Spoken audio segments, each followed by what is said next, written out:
All right, I'm in Yellowstone National Park right now, and I'm actually looking at a grizzly bear really far away on the other side of this little valley here that I've come back to visit a few times over the last few days.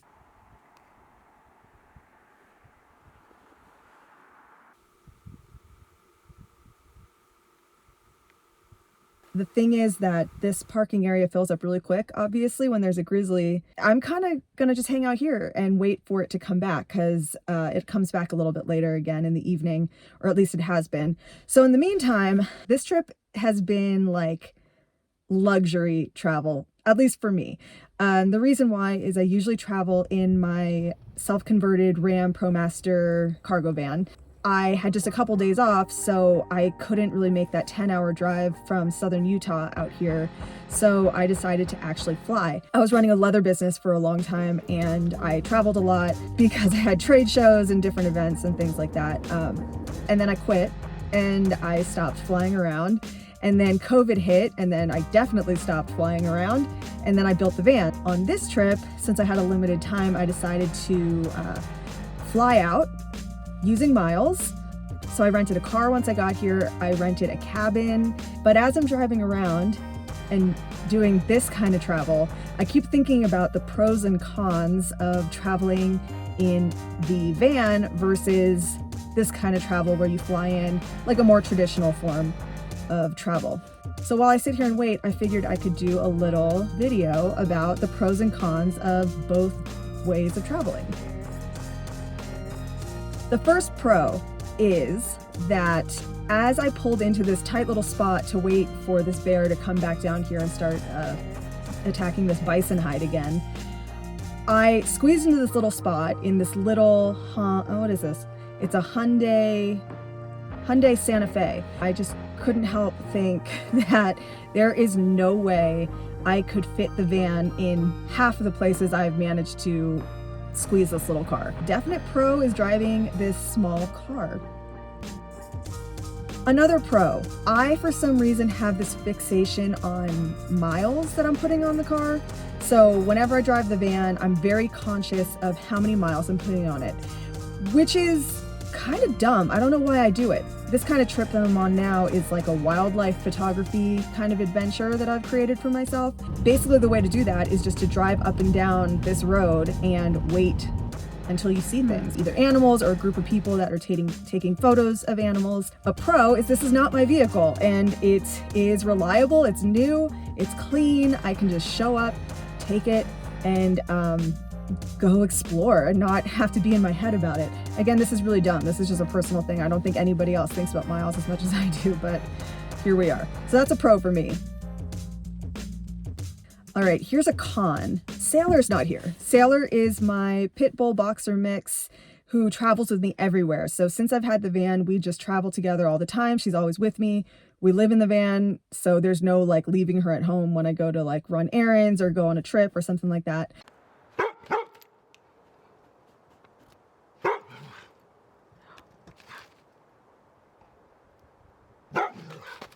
So that's a con. I can't take Sailor with me when I do this kind of traveling. Pro, I can't take Sailor with me when I do this kind of traveling. And the reason why is because she does a lot of whining.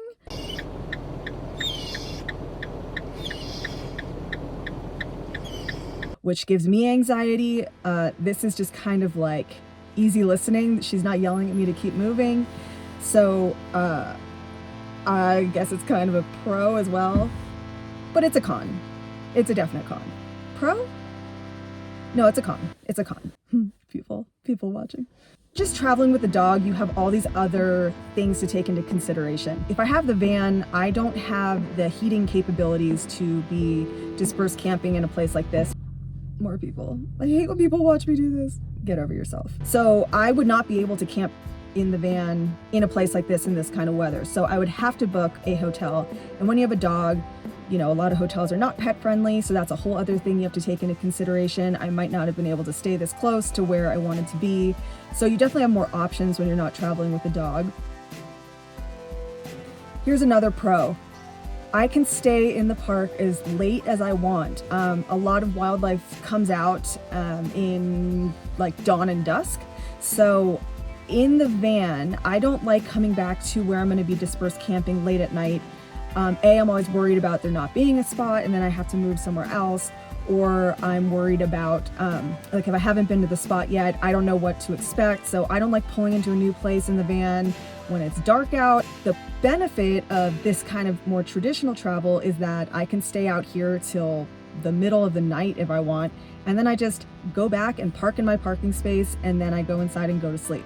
So I don't have to figure out logistics and where am I gonna stay and how am I gonna get there and is the road gonna be rough and is it going to be muddy? Do I have to worry about getting stuck? Please don't get stuck. Please don't get stuck. Please don't get stuck. There's a lot more things that I have to take into consideration. Just logistics of where am I going to sleep and how am I going to get there? And you need time to do that sort of thing. So you have to kind of get places earlier in order to have the time to figure that out. So that's a definite pro for this kind of more traditional travel, I guess. Here's a con: flying. I hate having to, fit everything into a bag and are they gonna have to check liquids and I have to carry the stuff and I have to take the shuttle to the terminal and people. There's just people. I hate having to be worried about timing. Like, okay, I have to be at the terminal an hour before. Turbulence, con. Now, in this situation, wow, that truck is so cool. Then, of course, the con of pricing, which in this case might balance out when all things are taken into consideration. But for this particular trip, I used Sky Miles from an American Express credit card that I have, and I'm actually canceling soon, but whatever. I had miles on there, so I actually flew here for $11. So that's awesome. If I would have driven the van, it definitely would have been a lot of money in gas. So maybe driving with gas prices being what they are versus flying, maybe those prices kind of even out. Pricing wise, gas is really expensive in a van, but paying for a flight and a hotel and a rental car, that adds up. In this case, because I used Sky Miles and it was cheaper to fly, I think I probably am ahead, but I still had to pay for a rental car and a cabin. So pricing is definitely a pro. Is timing. In this case, it would have taken me 10 hours to drive from southern Utah to, where am I? Montana. A pro to this more traditional type of traveling is that you just get on a plane and then you are there in this case, it was a 45-minute flight. So you definitely save time if you are flying. Pro, showers. I just think it's so awesome to be able to come home at the end of the day. It's pretty cold out, so I'm usually like cold to my core, and I can just come back to that cabin and take a hot shower. And I don't have to figure out where I'm going to shower. I don't have to boil water and use a washcloth and do a makeshift shower. That's just such a pro to just have a shower waiting for you at the end of the day. Also, side note, the van is my daily driver. It's big, it's bulky, it's loud, and I crave driving a regular size vehicle. I used to travel in a 4Runner and I miss just the ease of that. So that's neither a pro nor a con, but for me personally, it's so fun. Anyway, I think that pretty much sums up what I'm trying to say. Future Tiffany here. Just remembering something, this is a huge pro for traveling in the van. I haven't had to pack a bag in so long. I never leave anything at home. Everything is always with me no matter where I am. So I don't have to worry about packing a bag. Did I forget something? Will it fit?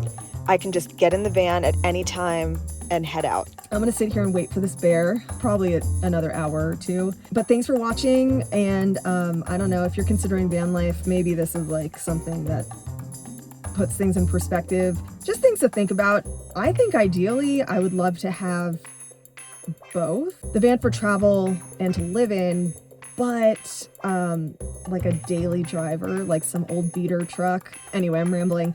Thank you for watching. I hope this is informative in some sort of way. So goodbye from Yellowstone, and I will talk to you soon.